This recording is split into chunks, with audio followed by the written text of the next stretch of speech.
ભુજમાંથી 93 ગ્રામ ગાંજા સાથે એક શખ્સ દબોચાયો।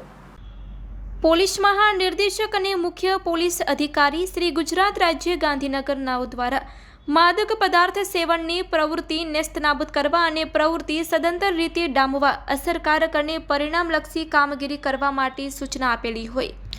જનુસંધાને પોલીસ મહાનિરીક્ષક શ્રી ચિરાગ કોરડિયા સાહેબ સરહદી રેન્જ ભુજ કચ્છ તથા પોલીસ અધિક્ષક શ્રી વિકાસ સુંડા પશ્ચિમ કચ્છ ભુજ તથા નાયબ પોલીસ અધિક્ષક શ્રી એમ.જે. ક્રિશ્ચિયન સાહેબ ભુજ વિભાગ ભુજનાઓએ એનડીપીએસની પ્રવૃત્તિ કરનારા વિરુદ્ધ કડક અને કાયદેસરની કાર્યવાહી કરવા માટે સૂચના આપેલી હોય। જનુસંધાને ભુજ શહેર એ ડિવિઝન પોલીસ સ્ટેશનના police inspector Shri A M. Patel સાહેબનાઓની સૂચના અને માર્ગદર્શન હેઠળ સર્વેલન્સ સ્ટાફના કર્મચારીઓ પોલીસ સ્ટેશન વિસ્તારમાં પેટ્રોલિંગમાં હતા।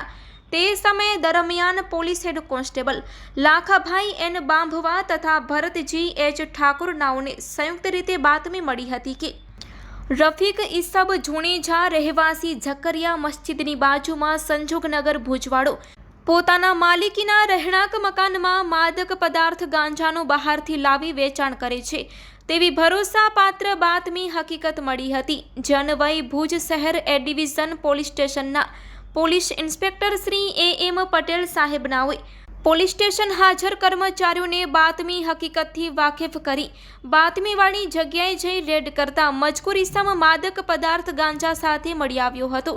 તેથી તેને પકડી પાડી એનડીપીએસ એક્ટ હેઠળ આગળની કાયદેસરની કાર્યવાહી હાથ ધરવામાં આવી છે। આરોપી છે રફીક ઈસબ જુણેજા, ઉંમર વર્ષ 40। આ આરોપીને પકડી પાડવામાં આવ્યો છે। તેમની પાસેથી માદક પદાર્થ ગાંજાનો જથ્થો 93 ગ્રામ જેની કિંમત ₹935 આ મુદ્દામાલ તેમની પાસેથી કબજે કરવામાં આવ્યો છે।